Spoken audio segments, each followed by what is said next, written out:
Hello, everyone. Come on in the room. I am Kristian Roberts of Taking the Stage with Kristian and Quo. My fabulous friend and co-host will be joining me in a second, but in the meantime, come on in the room. Join us here on the Dallas Opera's Instagram. We are taking over. Hello, everyone. Welcome, welcome. Welcome.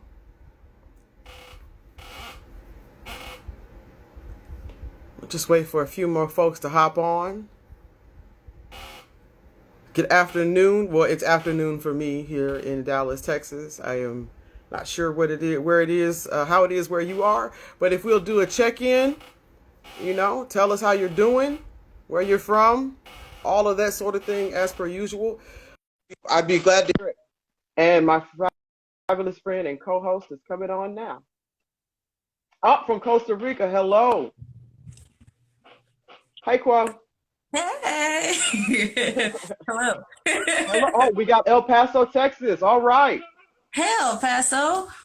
Come through. Let's see. Thank y'all for joining us. As always, we've been doing live these past couple of weeks, so we'll be alternating, right, according to to schedules and things like that. But hello. Thank y'all Welcome, for welcome. joining. Thank y'all for joining. We'll Hello, wait Costa just a few Rica. minutes. Hi. I mean, from Costa Rica, I feel special. Yeah. When the world opens up again, I'm going to be coming to visit. Just believe. Trust and believe. When the world opens up again. So as you continue to come into the room, to come into the space, let us know where you're from. Let us know how you're doing. Um, Check-ins, which is something that I see a lot of organizations are starting to do in their meetings, which is a beautiful thing. It's no longer just kind of getting straight to the work as much as it is honoring that we're all human beings sharing the space together. And so kind of asking, how are you today? What are you doing? What is going on? I always like to ask, what do you need in order to be present for this, which is something that I picked up from, I believe, Tammy Johnson, actually. Mhm. So just the ways that we're learning from each other and ways that we're holding space with each other, ways we're fighting the system. The ways that we are working to improve the art form Mm, together. yeah, All right. We'll give them a few more minutes. see more. Okay. Well, not a few more minutes. Let's give another minute or so. People to get comfortable. Get your sandwich if it's your lunchtime. Cup of tea, that sort of thing. That actually sounds really tasty right now. Um, And for those who are here, feel free to ask us questions. I have questions for y'all this particular episode. The name of this episode is There Is No Going Back. And so as we get into this conversation, please join the conversation and let us know what things you refuse to go back on, what things you refuse to return to, what things we refuse to accept in 2021 and going forward. Because I've had to kind of put my foot down on some things just for Same. myself, for boundaries, just for no, none of that. And we used to do that, and that's okay. There's a place for it. We won't be doing that anymore. 'Cause we don't Yeah, need to. no. All right. Well, we can go ahead and get started. I think we let the crowd warm up a little bit. But again, if you're just joining us, my name is Kristian Roberts. I'm here with my fantastic friend and co-host, Quodicia Johnson. and we are back with another live episode of Taking the Stage with Kristian. And Quo, as we begin every episode, because it is important in the work that we do, it is important in the ways that we connect our communities, it is important in the ways that we own our experiences and our ability to connect, to heal the harm, and to move this beautiful art form forward. I will begin with a land and people acknowledgement. I want to take the time to acknowledge that we here in Dallas, we are on stolen land. We are on the land of the Caddo, the Wichita, and the Comanche sovereign nations. nations that lived the full, beautiful human experiences, nations that faced horrible conditions, that faced genocide, that faced policy that allowed for the forceful removal from their land by any means necessary. I take this time to speak truth because that is the truth, and not to place blame, but to show that these are things that we've inherited. I also take the time to acknowledge that people were stolen from their homes and they were brought here and forced into free labor. And from that free and enslaved labor, we have what we now enjoy as Dallas. As I say so often, my last name is Johnson, not because my ancestors' name was Johnson, but because that is a part of the identity and the stories that I carry with me. So I thank you for joining me and for joining Kristian, for joining the Dallas Opera and acknowledging the land, acknowledging the people, acknowledging the beautiful stories, and acknowledging the honor, the responsibility, and the ability that we have to move this work forward and to connect in truly authentic and meaningful ways. And we also thank you for joining us today, as usual. It has been very nice to see people checking in and telling us where they are from. We are glad that you were joining us from literally all over the world. It is fabulous to know that.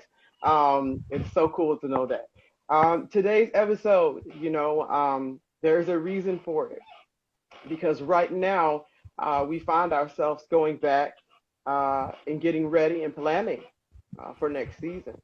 And so with that, I want to, and it is a beautiful thing. And so I want to give a shout out to the Dallas Opera staff who has been working extremely hard, who has been supportive of the two of us in this work.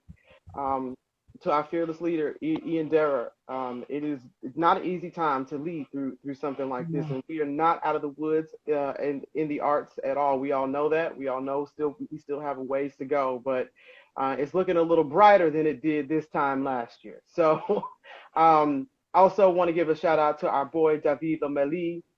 We hope you are doing well in Santa Fe. We will be stalking you. You know this. And so, yeah, we love you and continue to wish you well in this new chapter that you are embarking on. And so, folks, as I said, we're going to talk about there's no going back. Bo said it, there's no going back. And what we mean by that is some of the things that happened prior to the pandemic that were brought to light. For some of us, it was not new information, but it was brought to light. The pandemic shed light on a lot of things. Our doors having to close and arts organizations and cultural institutions having to close has led to a lot of conversation about so many things. The civil unrest, social justice work, racial injustice, all the things that we have been seeing in our country over the past 13, 14 months, right? Things that have been sort of bubbled to the surface and come to the light. And in the world of opera, we have been tackling these issues. Everything from racism, sexism, misogyny, you name it, anything, ableism, all of the isms that serve none of us. And we have been taking the time to look at these issues and bring them to light in light of so many things that quite literally happened in front of our cameras, in front of our faces. We were watching it with our own eyes. And so Quo and I were talking about this episode a little bit yesterday, and there's a lot of excitement right now, right? In the field, in the world, people are getting vaccinated. People are our numbers are the COVID numbers are looking better in some places. All sorts of things are started to happen. Of course, we know we're not out of the woods. What that means for the arts, though, is for us we are now able to find ways to open our doors in reduced capacities. We're going outside and doing things. We're planning ahead for 21, 22 differently than we did last year. There's so many things that are happening. We have safety protocols in place for our artists and our staffs and all these things that show us that there is a way for us to go back to the stage, right? We're going back to the stage. And there is nothing wrong with that. That is a breath of fresh air, I know, for all of us.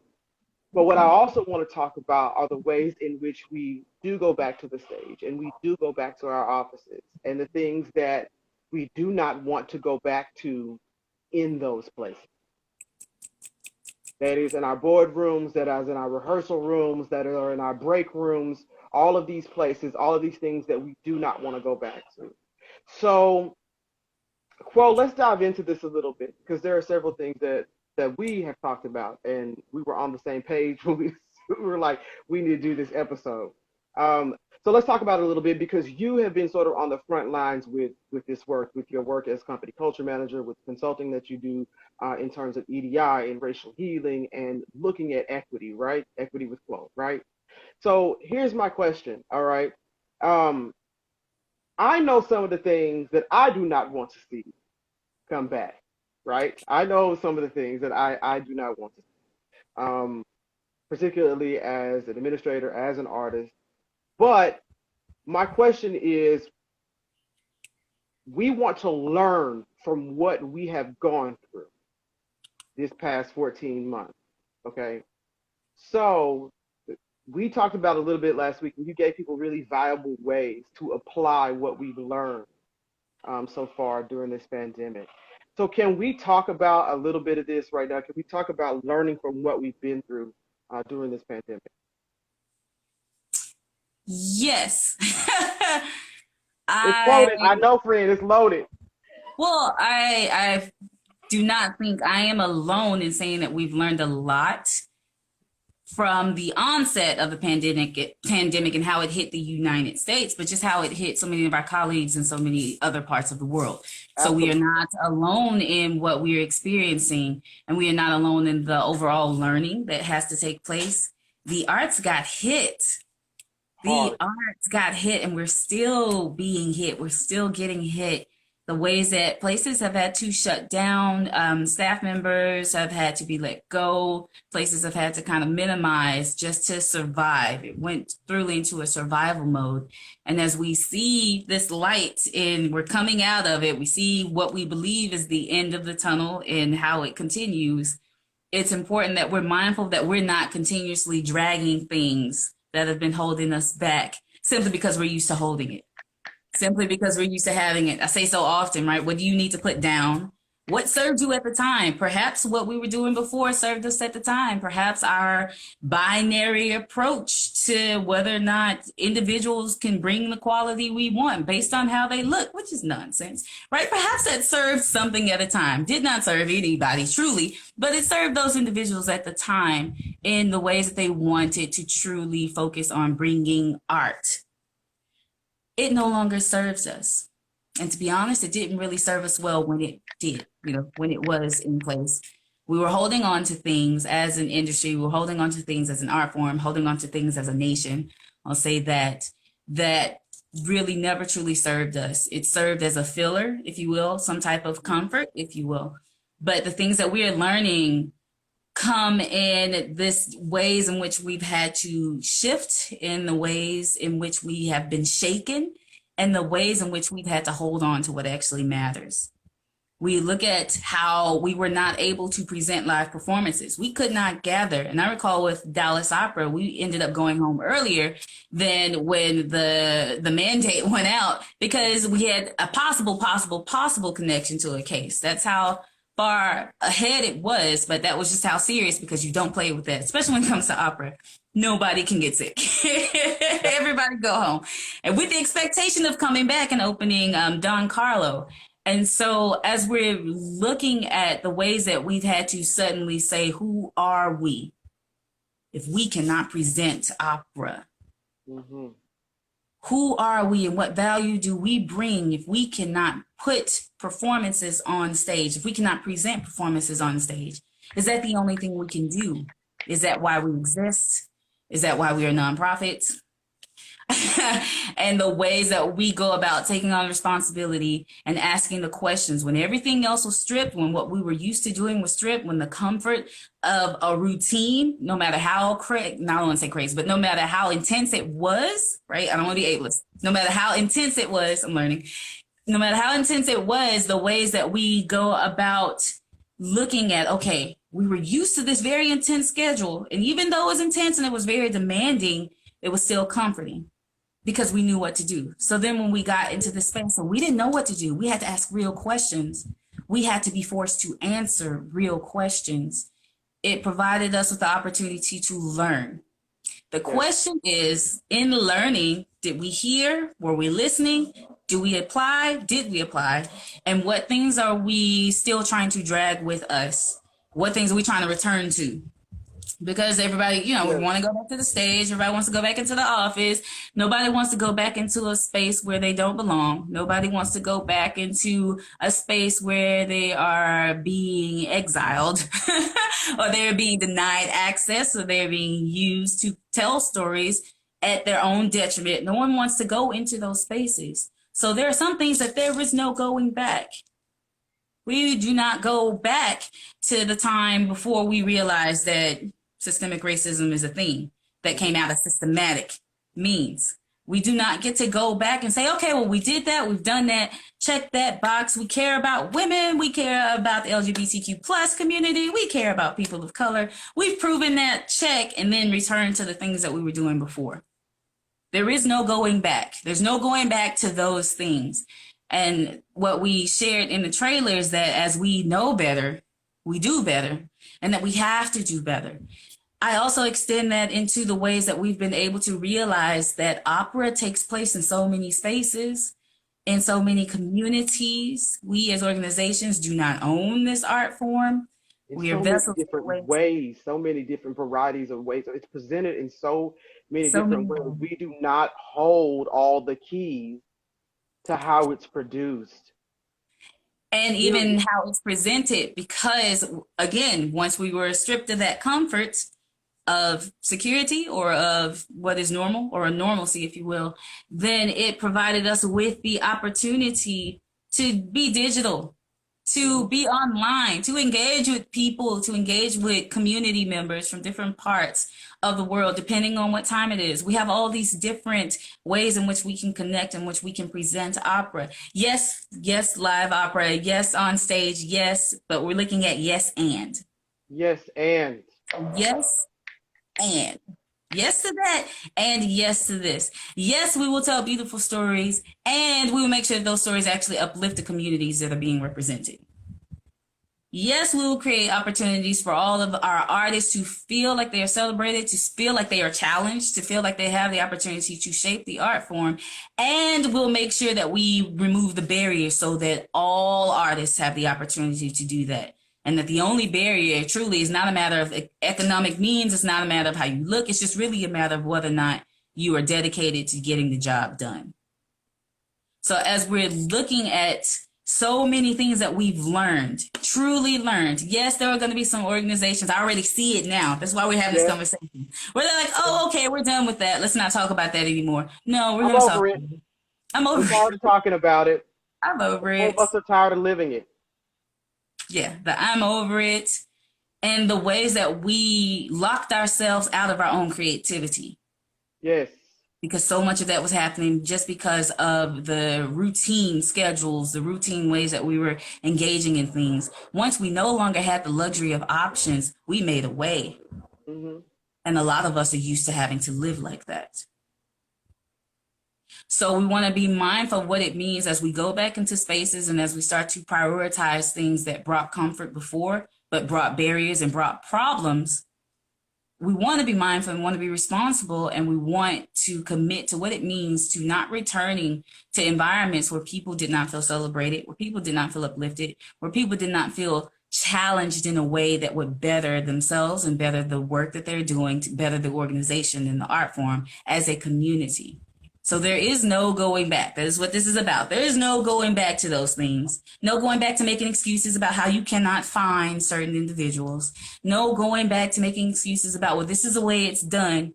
It didn't work for a pandemic. So we learned that that was not what was up. So we learned that we didn't have to do that. We did not have to do that. Yeah. We learned that we did not have to do that. All the traditional ways of doing things, what's called best practices. Well, when you can't gather and you can't get into your offices and you can't go onto your station, you can't have an audience live packed into a 2,000-seat house, you figured out how to go outside. You figured out how to shoot things digitally. You figured out how to do it. And that is what ultimately what supremacy culture norms rob us of, of our voices and our creativity, particularly in this art form where we tell stories. Okay, where we one of the things we've urged over the past 14 months to everybody when we were on this show, particularly to arts administrators, we have said over and over again, dip into why you became an artist in the first place. You have to do it. We said the same thing to artists. Go back to that creativity, okay, that imagination that made you want to do this in the first place. That is what has gotten us where we are right now through these past 14 months. And that kind of energy has to continue. There is no going back to things that did not serve us. There is no going back to snide remarks at the audition table. There is no going back to ridiculously high application fees. There is no going back to denying somebody something or having them audition for you 2 or 3 times, not knowing their monetary situation, their financial situation, before you would even think about giving them a shot. Yeah. In short, people are awake and are aware. The artists have been highly outspoken during this time. Artists are talking to each other. Arts administrators are talking to each other. We are having conversations with each other. And people, let me be very clear about this. The last thing that white supremacy and patriarchy and all these power structures, this racial human hierarchy that was put in place, this social construct that was put in place, right? That, and then we know it's a social construct. We know it's a false. We know it's false, right? We know it's a false human hierarchy, right? With very real implications, all right? Very real impact. Yeah. The last thing those systems want is for all of us to actually start talking to each other and having a conversation and examining things and going, wait a minute, we don't have to do this way. We don't have to do this anymore. Wait a minute, that's not good for people. Wait a minute, that's hurting a community. We need to stop that. Wait a minute, we need to listen more deeply. Okay, we need to learn how to be better guests when we go to somebody else's house. In the way we approach partnerships, we need to talk about relationship building. Okay, this is where we are now. This is what people are looking for us to do. And as people who are creative by nature, to be in this industry and to be in nonprofit, period, you have to be pretty creative. We all know this, right? We know this. We know there was a time a few years back where there were these memes and stuff going around about, you know, begging your printer to keep printing in your office and all this kind of stuff at a nonprofit and this sort of thing. Well, how much more is that important in a place where we have creative minds, but we stifle those creative minds when we go to business practice, or we ignore the voices of others in the room because, you know, they might not have as much experience, or they're young, or they're new, or they've been quiet up until this point, so they don't, you know, why should we listen to what they have to say? No, this is the time that when somebody is opening their mouth, that we take the time to listen. That we take the time to listen, particularly listening to marginalized communities. And I hate that term, because why are we on the margins? But that's another subject for another day. But I say that because, again, opera is simply a microcosm of the rest of society. So while everything is opening up and capacities are opening up and more vaccines are being have gotten into arms, while there are COVID safety protocols, rigorous safety protocols put into place to protect our artists, to protect our audience, to protect our administrators, to protect our stage crew, all of these folks, while this is happening, we also need to make sure that we are protecting the environment that we have said that we wanted to cultivate during this entire time that we've had a chance to look at some of these systemic and systematic issues that so easily beset us in this industry. And even in the examples that you gave about the fees, about how artists are treated, and we see predatory fees, yes, I extend that also into the office. You touched on it, but we're not going back to making decisions that directly impact our employees without getting insight from our employees. We're not going back to this false hierarchy in which everyone at the top assumes that they know everything. When you don't, we know you don't. It's okay. None of us do. That's why we're all in the organization. Why have staff if you're not going to listen to their advice? Why have staff if you're not going to listen? That's straight out of Star Trek. I stole it from Star Trek. Why does a captain have a crew if you're not going to listen to your crew? You can pilot the ship yourself. Right. No. And then in the ways that those who were, I don't want to say closer to the ground, right? Because but that is the false hierarchy that is in place.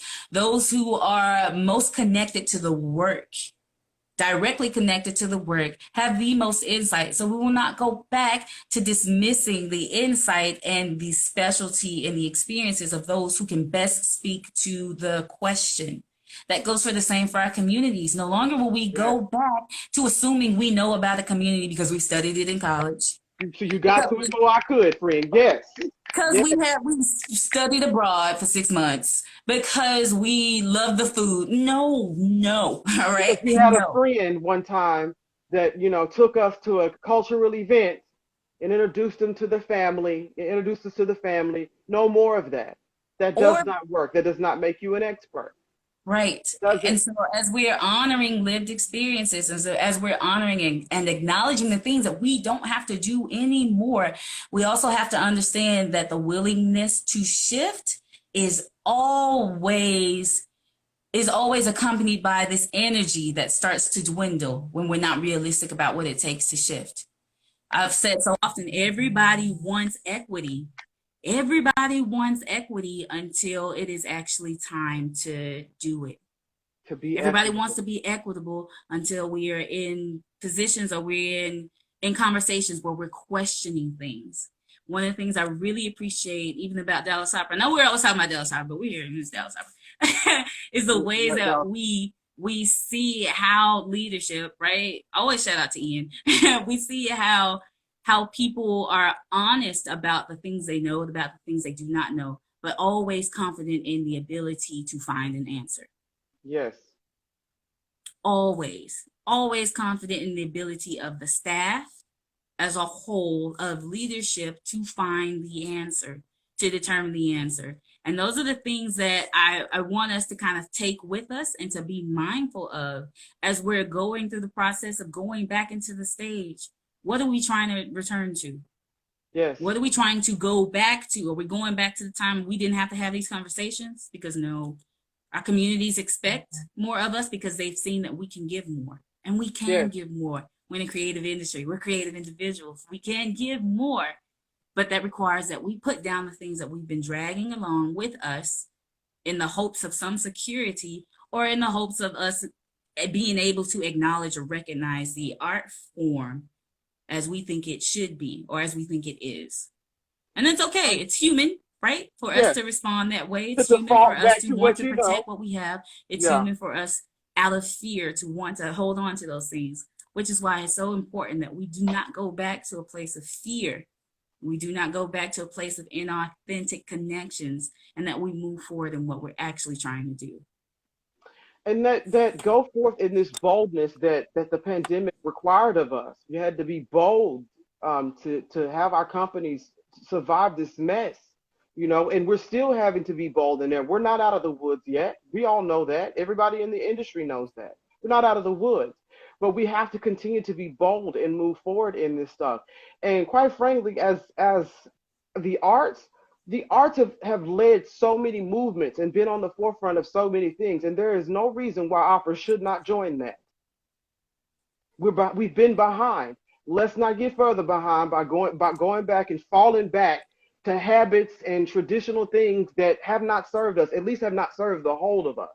It's a very, very real thing, and we got some amens on the on the comments a little earlier, but it's the truth.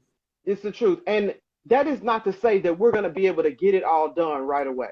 No, this is a process, right? We're not saying that we're going to be able to eliminate all of the problems at once. No, but what I will say is, remember that organizations, this art form is made to happen. It happens because of people. So people, individuals, I'm talking to people themselves. We have to look inside ourselves and do the heart work in Yeah. order to do this shift, right? To do the hard work. And that's really what this is going to take. And I do not know that people really and truly understand, because it is a different approach. Yes, this is a business. Yes, we need to sell tickets. Yes, we need to mind our budgets. Yes, we need to be good stewards. Yes, we need to cultivate young talent. Yes, and all of those things. Yes, and we need to serve our communities. Yes, and we need to make sure that we are putting in place a fee structure that takes into account the inequity that we know is running rampant. The light has been shined on it.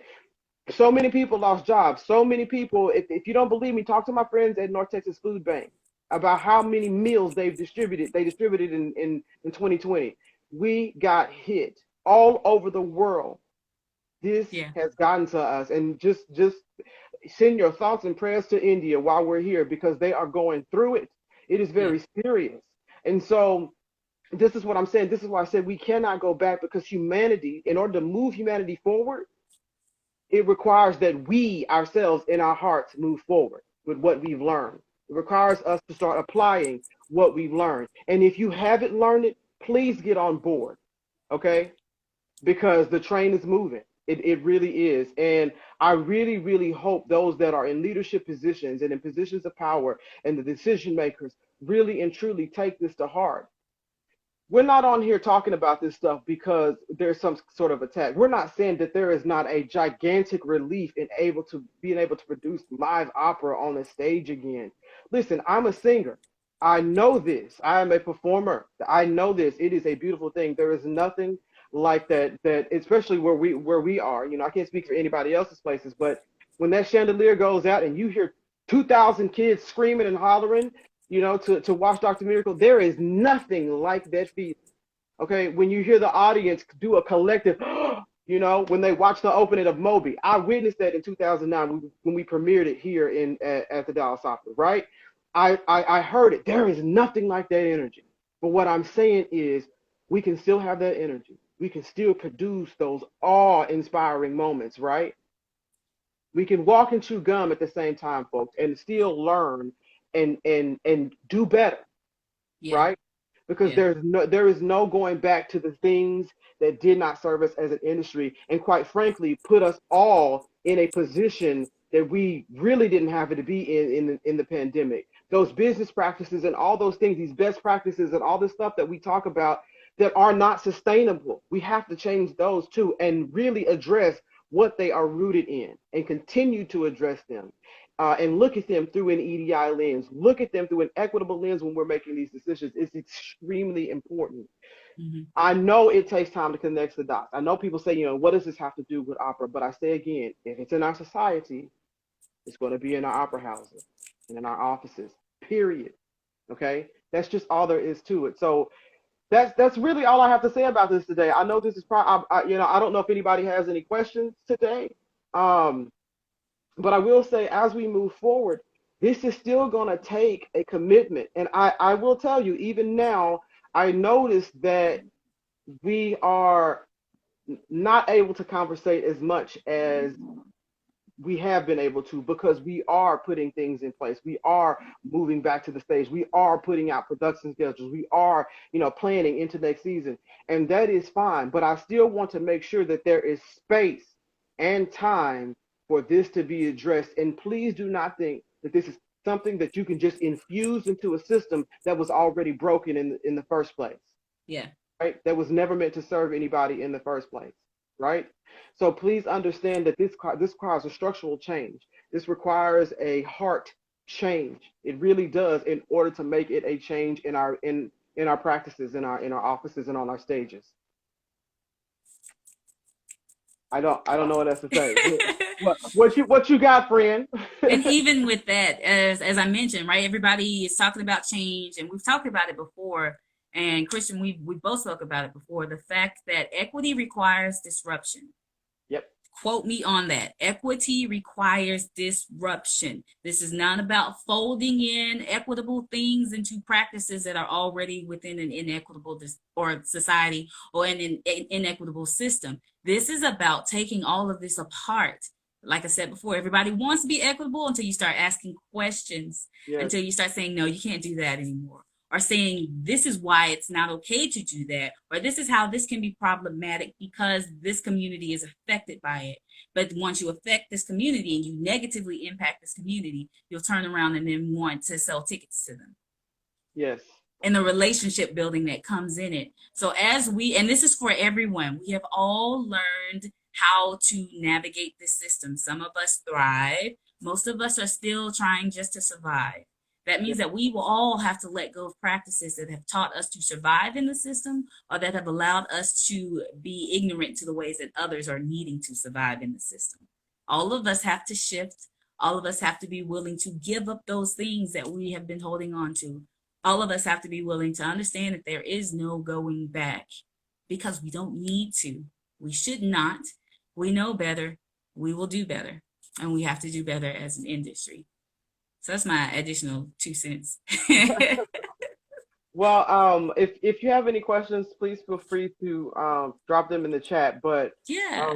or just any comments, or In the check in and tell comments, us we'd how you're love to feeling. know what other things y'all are not wanting to return to. Yes, what are you not We wanting to go speak back it into to? existence, speak it into the space. As Kristian said, our voices are the things that get silenced, right? So much of this system is about silencing us, separating us, and silencing us. But as we come together with conversations, we'll find that we are so not alone in the things that we are experiencing and in the things that we desire. That's So true. as y'all watch this episode, wherever you're watching it, feel free to drop in the comments the things that you're letting go of, the things that you don't want to return to, the things that And you refuse to go they can back be to. arts related, or they can be life related, because we are full human beings. We are holistic creatures, and so we carry those things, those life things, into the offices and onto the stage and into the pit and into wardrobe or wherever we're working backstage. I mean, we Yep. carry those things. You know, Yeah. we you know, I know we drop them off for a second while we're trying to get the job done because it requires concentration, but that thing is still there. So if there is Mm-hmm. something that before the pandemic you would let eat you alive, and you have decided that you are going to leave that behind because there is no going back to that,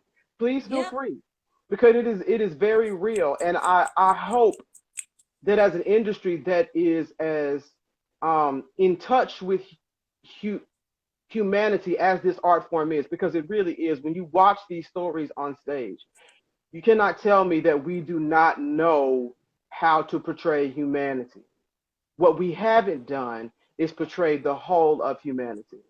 Okay, and that's something that we are working on. But these stories, a little boy. I mean, and I have so many examples of little kids that we have seen over the years who have seen a story that was originally written in French, and then we translated it into English. And so they're watching this opera at this school that Bizet wrote when he was 17, and then they go, wait a minute, I can relate to this. My dad didn't like my boyfriend either, you know, or something like that. So that's why I'm saying these stories and these traditions translate because they're human. They're They're human. human. Yeah. It's not because they're from a certain region or a certain country, or because this art form was started in Italy but had roots in Egypt. We're not saying that. What we're saying is that we're good storytellers. That is what we do, you know. So please, by all means, if there's something that you've been carrying with you and you don't want to see it anywhere, but the stage in a story, that's okay. If there's something that you do that, and please feel free to leave this, when this episode is up, later on when we are not live. So, Yeah. but thank you all for joining us so much today. Quo, we should probably go to positive notes. Positive notes. Yes. So as we're looking at what it means to free ourselves of things that no longer serve us, things that never truly served us, but they were given the label as this is how it's supposed to be done. We can free ourselves from that. We can, and we can be all the better for it. I encourage everyone to truly sit back and take the time for deep listening, not just listening to what is happening in the space, but hear what people are actually saying, see how people are actually living, question whether or not it is necessary to do things the way that we have done them, and then have courage to continue the practices that you've started to build community, that you've started to build investment into this art form, to build investment into serving others through this art form. Have the courage to continue those things. Just because it happened during a pandemic does not mean that it will not continue to serve you. does not mean it will not continue to serve others, did not mean it will not continue to be relevant and necessary to and for others. I encourage us to understand that there is no going back. Literally, this industry cannot go back. So many people, I don't want to say will not allow it, but so many people expect more. And therefore, once we've experienced it, just like connection, everything else becomes something that's unnecessary. Everything else becomes something that, is this serving, right? Question of whether or not it's serving what we really want, what we need, what we deserve to have. So as we understand that there is no going back, that means that there's going forward. And that means that we can do that together. So take heart in that. Put down the guilt, put down the ownership of things that are not yours, right? Things that have been inherited. Take ownership of things that are yours and things that you are doing and the ways that you are impacting others, including the ways that organizations are impacting others. Take heart in the fact that you're not alone in the things that we are now carrying forward, the things that we need right now, which may not serve us in the future, right? And being flexible in what that means. But above all else, we understand that there is no going back, because we now realize that there's no need to go back because of the beautiful opportunities that we've all created together with and for one another. So take heart in that. Let us continue to do this work together. Let us continue to be committed in a way that is truly sustainable and is truly meaningful. And then let us continue to share the beauty of this art form, but then the human connection that comes with all of us being in this work together. And those are my positive notes. Well, thank you so much, Quo. And folks, as I say all the time, be bold, be creative. Artists, you are needed. Okay, the time is coming. I hope you have your ARIA packages ready.